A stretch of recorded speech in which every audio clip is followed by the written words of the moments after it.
उठाकर भी भारतवर्ष की तरफ नहीं देखोगे। खुदा की कसम सुल्तान, खुदा की कसम, मैं भारत को कभी हानि नहीं पहुंचाऊंगा। महाराज, वैसे तो मैं राजकवि हूं, फिर भी मुझे लगता है कि गौरी को क्षमा नहीं बल्कि मृत्यु दंड देना चाहिए। मृत्यु दंड। चंद्रप्रदाई, आप राजकवि के साथ साथ हमारे मित्र भी हैं। हम आपके सुझाव का सम्मान करते हैं, लेकिन अपनी गलती सुधारने के लिए हर किसी को एक मौका तो मिलना ही चाहिए। इस तरह क्षमा दान पाकर मोहम्मद गौरी गजनी वापस लौट आता है, लेकिन वो अब भी अपनी हरकतों से बाज नहीं आता। वो दिल्ली के खजाने को पाने के लिए षड्यंत्र पर षड्यंत्र रचता रहता है। पृथ्वीराज चौहान से ईर्ष्या करने वाले सिर्फ मोहम्मद गौरी जैसे विदेशी मुल्क के सुल्तान ही नहीं, बल्कि हिंदुस्तान के राज्यों के सम्राट भी थे। कन्नौज के राजा जयचंद पृथ्वीराज की ख्याति देखकर उनसे ईर्ष्या करते और उनका अपमान करने का अवसर ढूंढते रहते थे। हम चाहते हैं कि हम अपनी पुत्री संयोगिता के स्वयंवर का आयोजन करें। उस स्वयंवर में पृथ्वीराज चौहान को छोड़कर भारत के सभी सम्राटों को निमंत्रण दिया जाए। जब संयोगिता को इस बारे में पता चलता है तो वह अपने पिता के पास जाती है। पिताश्री, मैं दिल्ली के शासक पृथ्वीराज चौहान को अपना वर मान चुकी हूँ, अतः उन्हें स्वयंवर में आमंत्रित करना होगा। असंभव, ऐसा कभी नहीं हो सकता, कभी नहीं। मैं अपने शत्रु के साथ तुम्हारा विवाह कभी स्वीकार नहीं करूंगा। पिता से अस्वीकृति मिलने पर संयोगिता ने गुप्तवश सखी के पति के हाथों पृथ्वीराज चौहान को प्रेम प्रस्ताव के साथ स्वयंवर में आने का निमंत्रण पत्र भिजवा दिया। महाराज की जय हो। कन्नौज की राजकुमारी संयोगिता ने अपने स्वयंवर हेतु आपको निमंत्रण पत्र भेजा है। जाकर राजकुमारी संयोगिता को सूचित कर दो कि हम अवश्य आएंगे। इधर स्वयंवर की धूमधाम से तैयारी हो रही है। इस स्वयंवर में पृथ्वीराज चौहान का एक पुतला बनाकर द्वार पर खड़ा कर दो, ताकि सब जान सके कि पृथ्वीराज चौहान हमारा द्वारपाल है।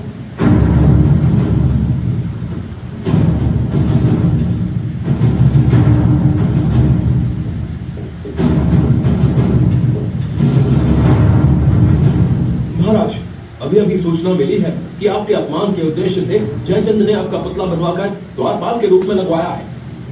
हम इस अपमान का बदला अवश्य लेंगे। कन्नौज की राजकुमारी संयोगिता के स्वयंवर में हम अवश्य जाएंगे। आज कन्नौज के राजमहल में संयोगिता का स्वयंवर है। हिंदुस्तान के कई सम्राट उपस्थित हैं। संयोगिता जयमाला के लिए सभी सम्राटों को अस्वीकार कर आगे बढ़ती है और पृथ्वीराज चौहान की प्रतिमा को देखकर रुक जाती है।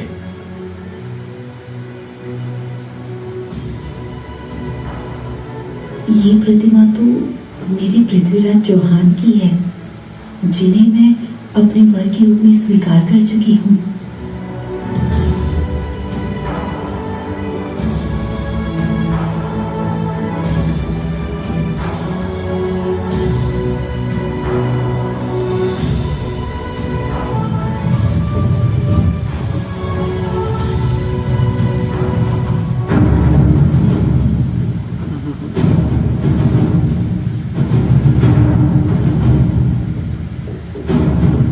संयोगिता ने मेरी प्रतिमा को जयमाला पहनाई, अतः ये मेरी पत्नी हुई। इस अधिकार से मैं इन्हें ले जा रहा हूं। यदि किसी सम्राट में साहस हो तो मुझे रोक ले।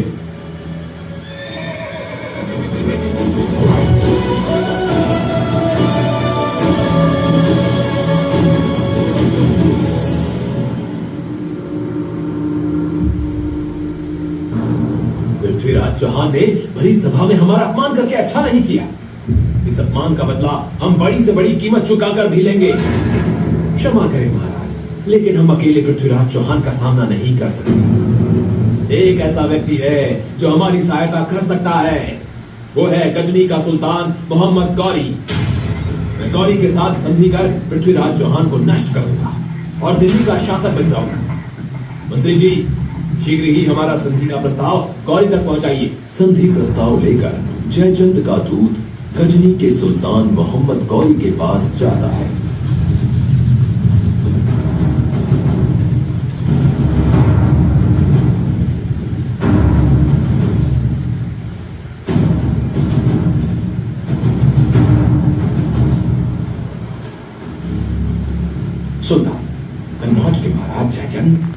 आपकी ओर दोस्ती का हाथ बढ़ाना चाहते हैं।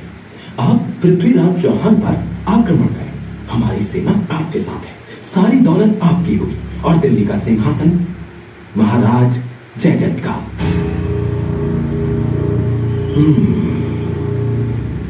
सम्राट जयचंद से कहना कि उनका प्रस्ताव हमें मंजूर है। वो दिल्ली कूच की तैयारी करें।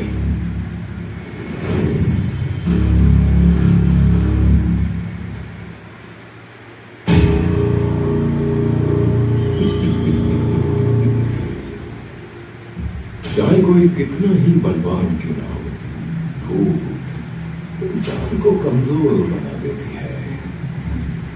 इनकी आपसी झूठ का मैं पूरा फायदा उठाऊं। पृथ्वीराज को पराजित कर दिल्ली की सारी दौलत मेरी हो जाएगी, मेरी। अब गजनी सोने की चिड़िया कहलाएगा।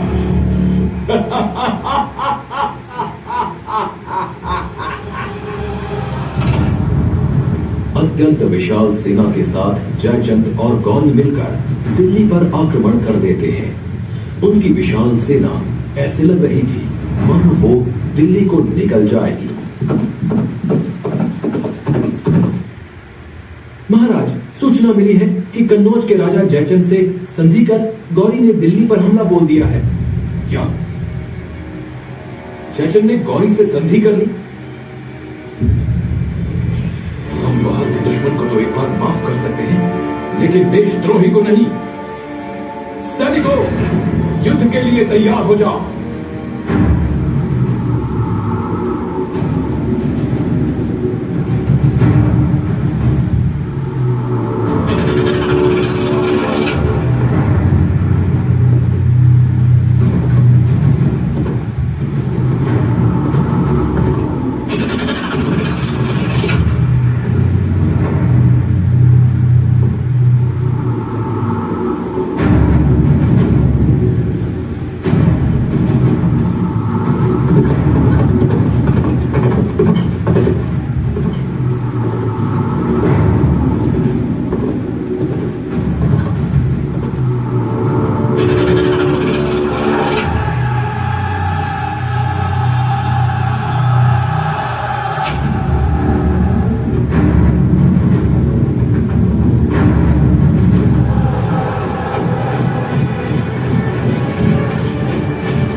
मोहम्मद गौरी, हमने अपना वचन निभाया।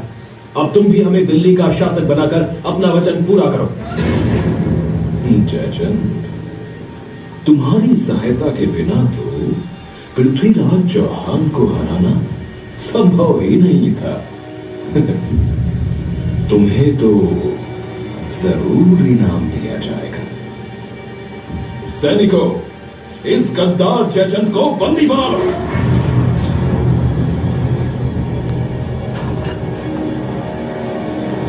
गौरी, ये तुम क्या कर रहे हो? तुम्हें यह विजय मेरी वजह से मिली है। तुम इस तरह मुझे धोखा नहीं दे सकते। खबर सुनकर चिंतित हो गए। मैं अपने मित्र को मरने नहीं दूंगा। मैं उनकी जीवन रक्षा के लिए गजनी जाऊंगा।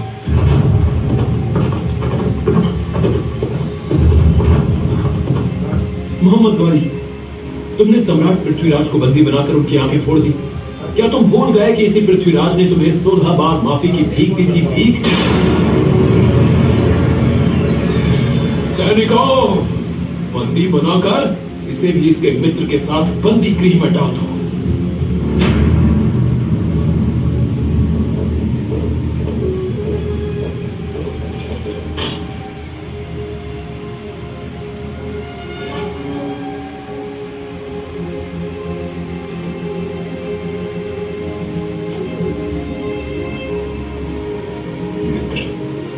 मैंने जीवन में गौरी को 16 बार माफ करके गलती की। मुझे अभी भी यदि एक अवसर मिल जाए तो मोहम्मद गौरी का वध कर दो। सुना है सुल्तान तीरंदाजी के खेल का आयोजन करा रहे हैं, जिसमें अनेक धनुर्धारी हिस्सा लेंगे। मित्र, सुना आपने? गौरी ने तीरंदाजी खेल का आयोजन किया है, जिसमें आप भी हिस्सा लेकर शब्दभेद धनुर्विद्या से गौरी का वध कर सकते हैं। हमें यह अच्छा मौका छोड़ना नहीं चाहिए।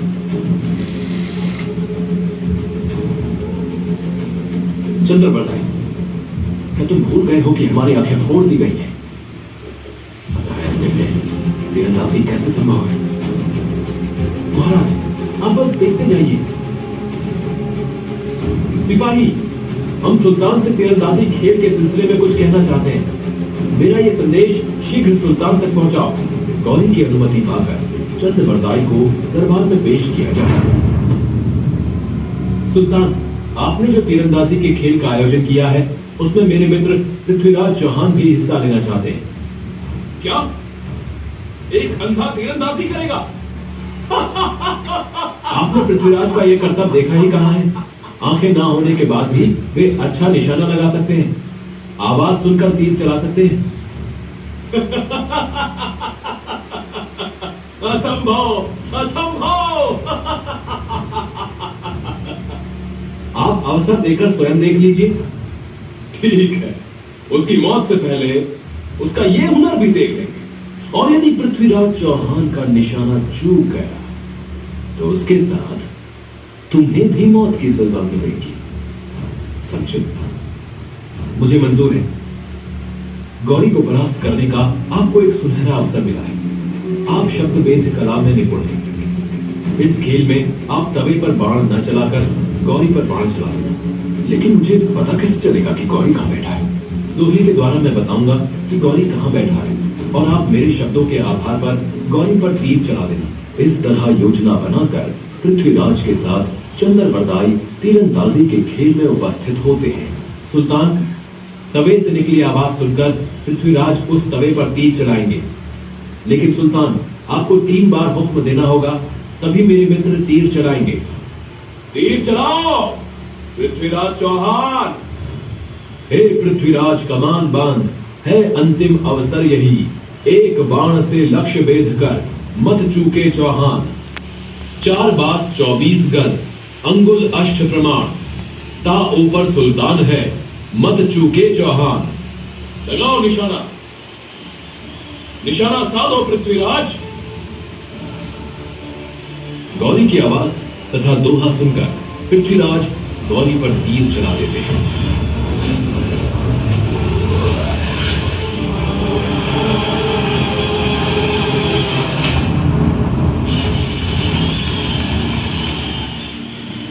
मैंने अपने अपमान का बदला ले लिया चंद्रवर्ताई।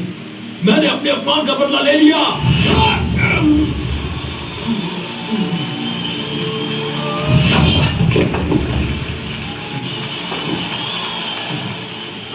इससे अच्छा तो मृत्यु लोक है। दुश्मनों के हाथों मरना पृथ्वीराज चौहान की शान के खिलाफ है।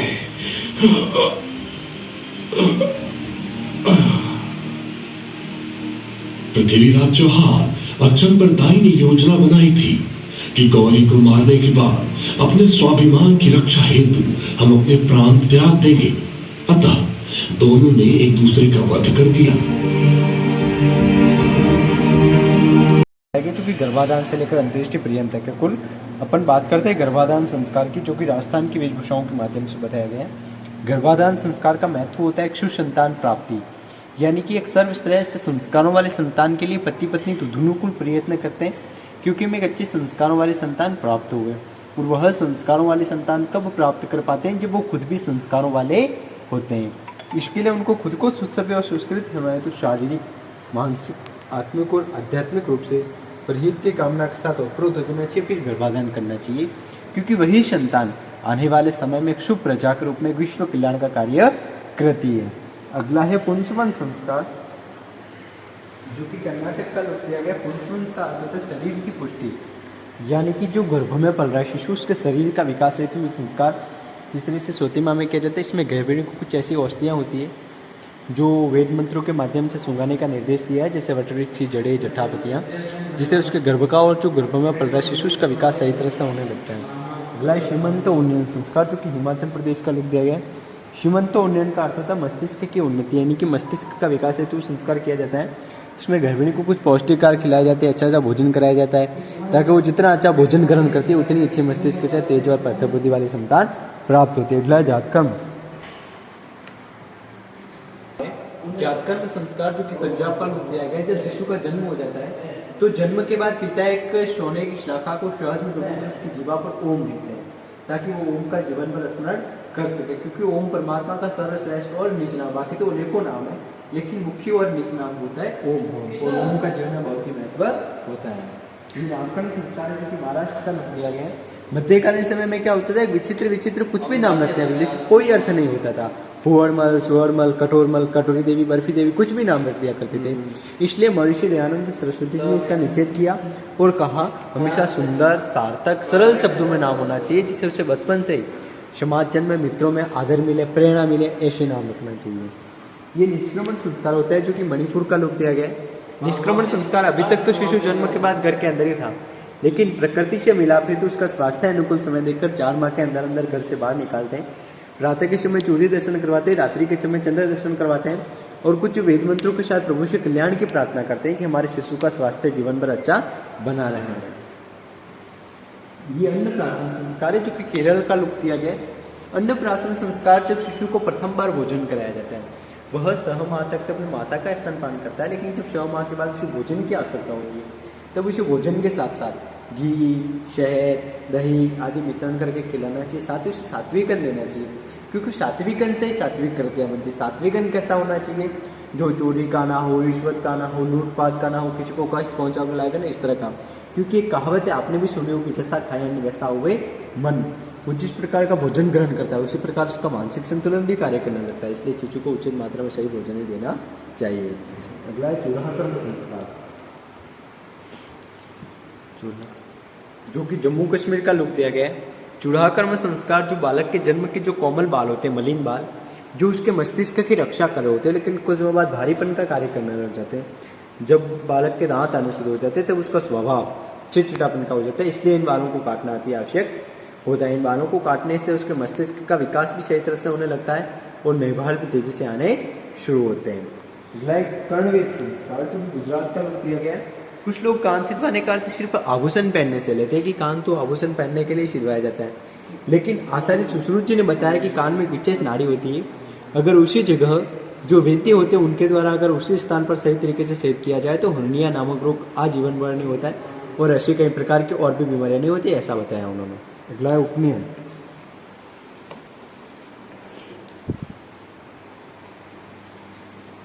उपनयन संस्कार जब बालक या बालिका 5 से 8 वर्ष को हो जाते हैं तब उन्हें उच्च शिक्षा की आवश्यकता होती है, तो उन्हें गुरुकुल भेजा जाता है, जहां बालक बालिका का जनेऊ कराया जाता है, जो कि विद्या का प्रतीक माना है, जिसमें 3 धागे होते हैं जो 3 ऋणों को दर्शाते हैं, देव ऋण, ऋषि ऋण, पितृ ऋण। अगर उन ऋणों से ओरिन होना है तो ज्ञान का अर्जन करना भी आवश्यक है। अगला है वेदारंभ। वेदारंभ संस्कार जब शिष्य गुरुकुल में आ जाता है तो उसकी शिक्षा का आरंभ हो जाता है।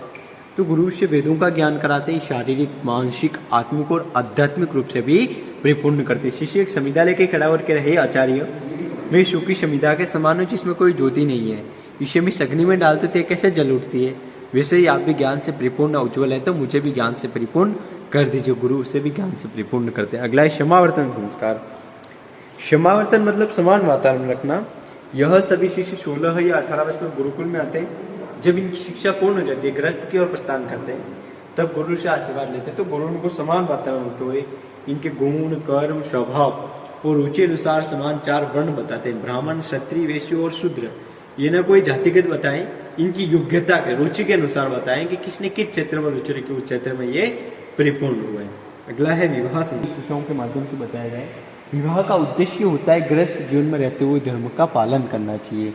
पत्नी का पति के प्रति क्या धर्म होता है, पति का पत्नी के प्रति क्या धर्म, उन धर्मों की पालना करते हुए गृहस्थ जीवन में रहना चाहिए।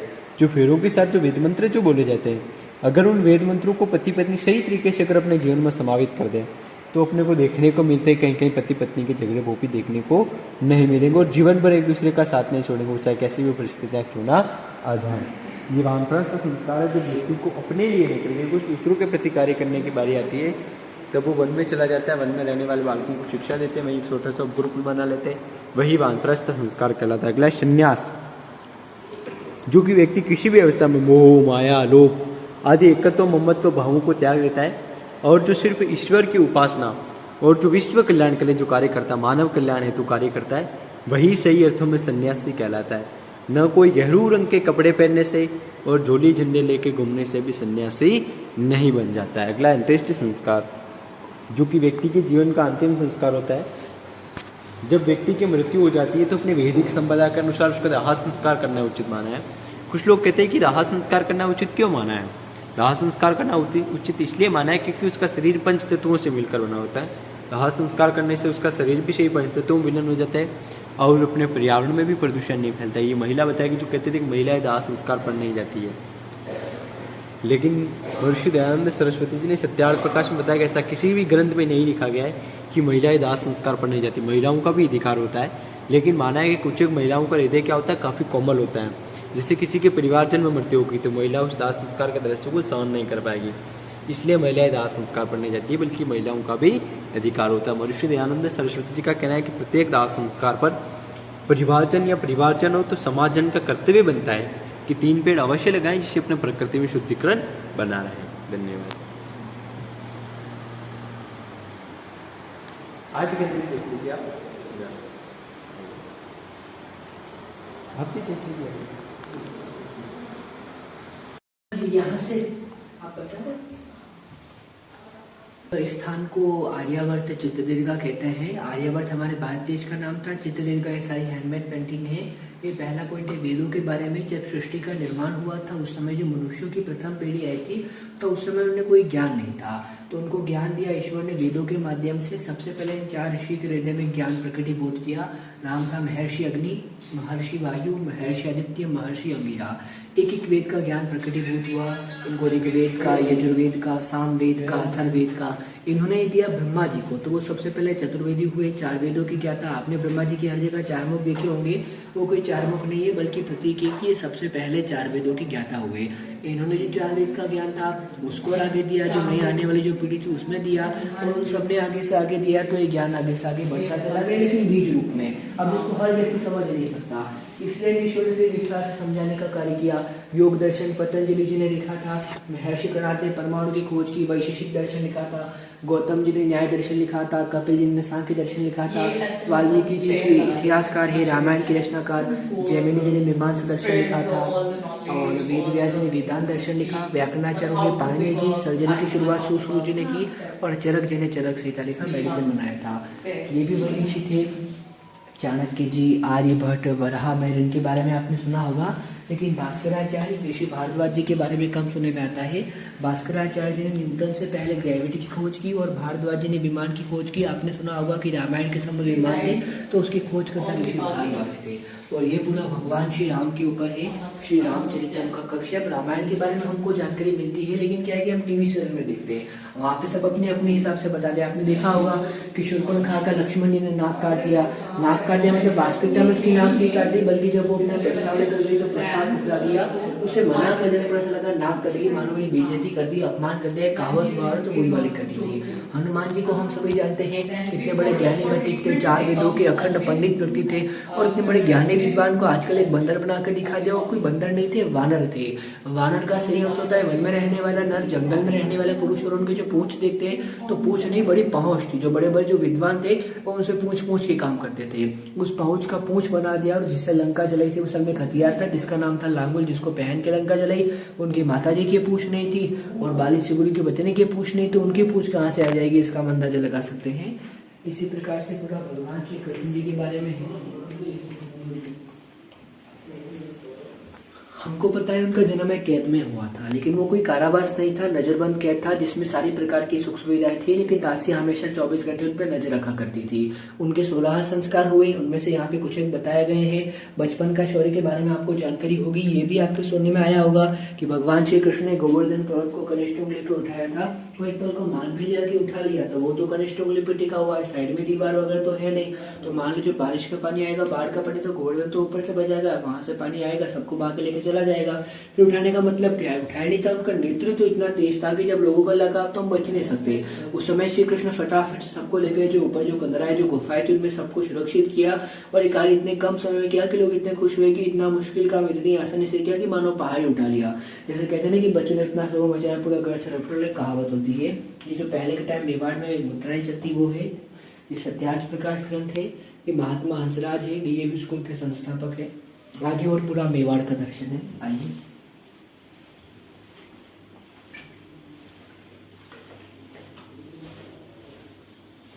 ये महाराणा सज्जन सिंह जी हैं। अभी हम जिस महल में खड़े हैं, ये जो पूरा जो गुलाब बाग जो हम गार्डन जो देख रहे हैं, ये इनका गेस्ट हाउस था और इनके ही निवेदन से इस महल में यहाँ पे स्वामी दयानंद सरस्वती जी आए थे। यहाँ पे 6.5 माह तक रुके थे और सत्यार्थ प्रकाश को यहीं पे बैठ के लिखा था। तो उस समय तो ये इनका था, फिर बाद में सरकार का रहा।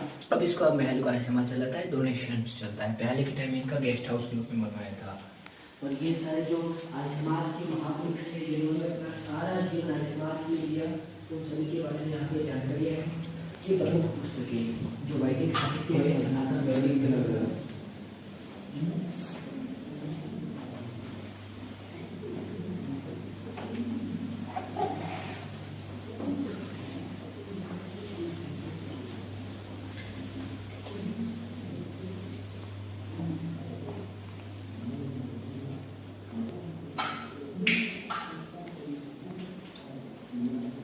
सारे भी आर्य समाज के महापुरुष हैं। ये बाबा जोशी अमरलाल जी हैं जो मथुरा के रहने वाले थे। जब ऋषि दयानंद जी महाराज अपने गुरु जी के पास गए थे शिक्षा लेने के लिए, तो उन्होंने कह दिया भाई हमने खाने पीने की व्यवस्था कर लो, तो मेरे पास आ जाना, मेरे पास व्यवस्था नहीं। स्वामी जी महाराज मथुरा में नए नए थे, उनको इतनी जानकारी थी नहीं कहाँ पर क्या है। जब इनको पता लगा तो कोई व्यक्ति है, स्वामी जी बुलाया, जब तक शिक्षा ली, जब तक खाना पीना रहना, इन्होंने किया था बाबा जोशी अमरलाल जी ने। और ये सारे जो आर्य समाज के महापुरुष, ये सारे जो भारत के महान सपूत थे, जो आज़ादी के दीवाने थे, जिन्होंने भारत देश को आज़ाद कराने के लिए अपना बलिदान दिया, उन सभी के बारे में यहाँ पे जानकारी दे रखी है। और ये सत्यार्थ प्रकाश रचना कक्ष है।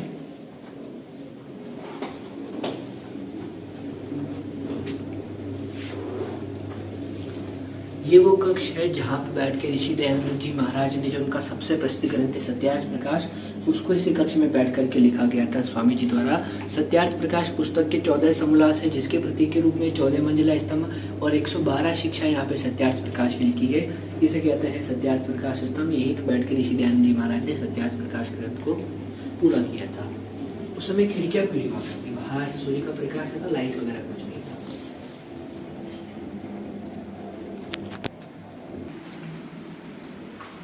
इस कक्ष में पूरा वेदों के बारे में जानकारियों को बता रखा है। जैसे कि यहाँ पर बताया है कि जो राजा होता है, जो प्रजा में जो भी जो चोर जो डाकू होते हैं, उनको वो ले जा करके जंगल में पेड़ों के बांध देता है। उस प्रकार से जो व्यक्ति है, इसके मन की जो काम, क्रोध, मद, लोभ है, अगर वो ईश्वर की उपासना करता है तो पिंजरे में बंद हो जाएंगे, कैद हो जाएंगे। ये व्यक्ति समझ सके, इसलिए यहाँ पे इनको प्रतीक के रूप में बता रखा है।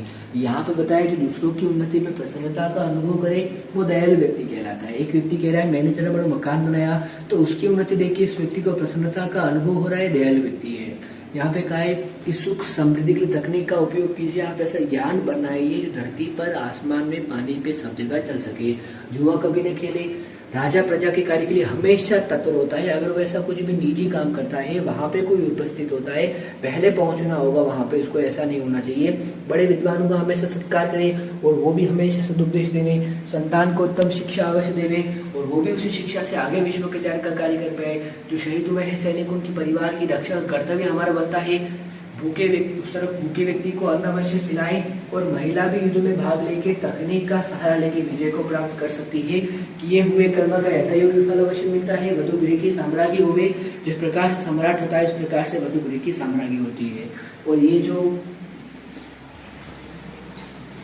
कुछ कुप्रथाएं स्वामी जी के समय फैली थी, आपने सुना होगा, बाल विवाह करना, पशुओं की बलि देना, इन सबका ऋषिदानंद जी महाराज ने पुरजोर विरोध किया। सत्यार्थ प्रकाश में यहाँ तक लिखा कि बाल्यावस्था में विवाह आर्यावर्त देश की हानि का प्रमुख कारण नहीं करना चाहिए। ये पंडित राम प्रसाद कृष्ण जो बहुत बड़े क्रांतिकारी थे, ये सारी सत्यार्थ प्रकाश ग्रंथ की जानकारी बताया गया है। और ये उस पुस्तक का 24 भाषाओं में विवाद हुआ है, तो आप इन सारी भाषाओं में सत्यार्थ प्रकाश ग्रंथ को पढ़ सकते हैं।